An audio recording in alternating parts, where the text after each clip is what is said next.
আসসালামু আলাইকুম। আজকে দেখাবো মালয়েশিয়া এই সুন্দর দেশের আমাদের প্রবাস জীবন কেমন কাটে।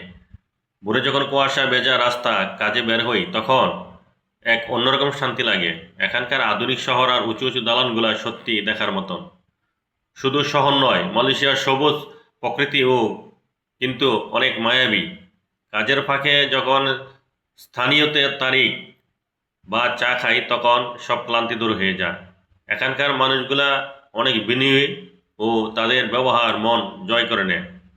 তবে নিজ দেশের মাটির মানুষ কথা, পরিবারের কথা সবসময় মনে পড়ে। প্রবাসে আমরা যখন কষ্ট করি ঠিকই, কিন্তু দিন শেষে সফল হওয়ার স্বপ্নটাই মূল। মালয়েশিয়া বৈষম্যময় সংস্কৃতি আমাকে প্রতিদিন নতুন করে কিছু শেখায়। যারা এই সুন্দর দেশটি দেখতে চান তাদের জন্য মালয়েশিয়া সবসময় স্বাগতম। ভিডিওটি ভালো লাগলে লাইক দিবেন আর প্রবাসীদের জন্য দোয়া করবেন। ফলো দিয়ে পাশে থাকবেন। আল্লাহ হাফেজ।